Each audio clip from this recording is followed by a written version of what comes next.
Hi students, today we are going to see something different.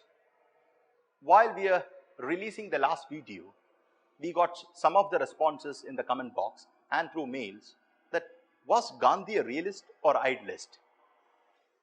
A fantastic question. Last day I said that Gandhi was a realist in certain aspects.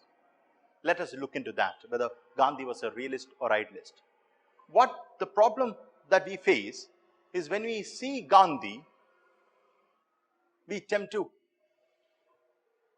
conclusively say that Gandhi was an idealist. Undoubtedly, he was an idealist. No doubt about it. But he was a realist too. The element of realism was there in Gandhi. You can see throughout his life. He was an extraordinary political genius. To be an astute, stunning politician, you have to be a realist too. I'll take one or two examples to make you understand that. The example which I'm going to say is Chori Chora. Let us take this as an example. After the Chori Chora incident, Gandhi preferred to withdraw the non-cooperation movement. Why has he done that? The main argument which we have, the movement has changed from a non-violent zone to a violent zone. I have no problems. That is absolutely right. That is an idealistic thought process. But there is one another argument that you can see very often, that Gandhi knew that a non-violent movement, a declared non-violent movement, when it is changing to a violent movement, you are giving the stick to the British Empire to beat us. That's a fact. So really, when you change the movement from non-violent to violent, you are giving a chance or an opportunity for the British Empire to suppress us. He knew the political reality that let us not give a chance. That is absolutely a realistic statement. A realistic decision too. So you cannot say that Gandhi was a complete idealist. One. Second example is related to the Swarajist party. When the Swarajist party, I'm not going to speak much about history, my aspect is something else. When the Swarajist party came up, initially Gandhi was not interested in this idea. But later, he decided to accommodate these people too. Why? He never wanted the party to split again like we had in Surat. A complete realistic one. If he was deeply into his ideas, he would not have accommodated these people. He said, no, let them be with us. A perfect trade-off happened here in this case. He was compromising. He compromised his ideals, of course. That is the second example. Third, it may be more exciting perhaps, was related to Salt March.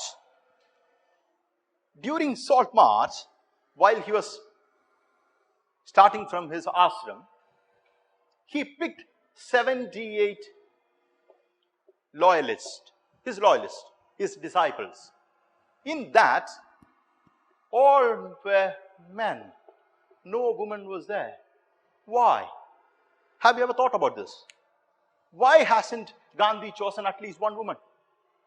When the movement comes to Darshana, there are women joining it. That's a different topic. My concern is that when Gandhi selected 78,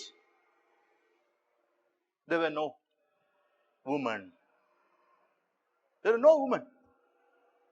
Exciting. I'll tell you why.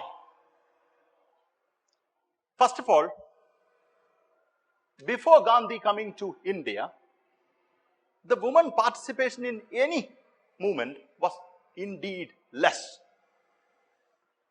Indeed less. But after Gandhi came in, Gandhian method was quite accommodative for women. So they joined with Gandhi. His pattern of satyagraha or his idea of Satyagraha was quite wonderful for them. They could easily connect with Gandhism or Gandhian idea. Even then, Gandhi did not select them. There is a problem. What happened is, while selecting these people, Gandhi used one trick or one idea in his mind. If, let us take 78 is the total, right? Let us assume that 68 were men and 10 were women. And Britain has got a chance to suppress this. If they are not suppressing, for example, if they are not suppressing this movement, they will say an excuse saying that Gandhi was hiding under this woman because he used woman as a shield. Gandhi did not want that. Britain should never ever make any statement like that. He wanted to give fullest capacity to the British Empire to suppress him. You do whatever you want, I don't mind. You do whatever to this man. We don't care about it. We are here to struggle against the British Empire. That means we are going to shake the base of the British Empire. We are not going to hide. We are not going to use the woman as a shelter. Or at least Gandhi wanted these people, that means the British Empire, not to use as an excuse. That is clear. For example, if Gandhi were to use this, even we would have said, oh, Gandhi used this because he wanted to hide under them. He did not want the movement to be suppressed. He wanted the British Empire to suppress. You suppress it. Doesn't matter. We are going to struggle against the British Empire. How a political argument this is. He's an extraordinary political genius. In this, actually, it's a right combination of idealism and realism. I'm not saying that this statement, this idea is not idealistic. This is idealistic too. But the amount of realism in this is also high.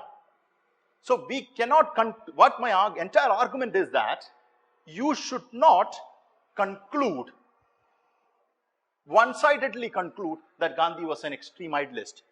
At every point, Gandhi has his own ideas while withdrawing a movement, proceeding a movement. For that you should read Gandhism. Why he has done that. In Bipin Chandra or in Rajiv Ahir, you won't get that. So to understand that, you should read extensively from outside, other sources. So my sole argument or the purpose of this video is to state that Gandhi, don't assume that Gandhi was an extreme idealist. Of course, he was an extreme idealist, but the element of realism he had was immense. He was, to be frank, he was the best politician of his time. An extraordinary political genius. Extraordinary political genius. There are people who refute that. But people who have read him will understand how well he had plotted his ideas. How well he has implemented it. He has his own methods. So, I hope I made it clear. This class was not meant for, sociology, but I wanted that people to understand this. You should understand this idea too. You can use it in history, you can use it in ethics, and of course in sociology too. But never ever conclusively say that Gandhi was an idealist. This is what my point of argument is. So let us conclude that Gandhi was an idealist as well as a realist. How you see him is important. Thank you. If you have any doubts, you can write to us or comment in the inbox. We welcome that. The comment that someone has made is good, so that we will have an interaction in the future. Thank you.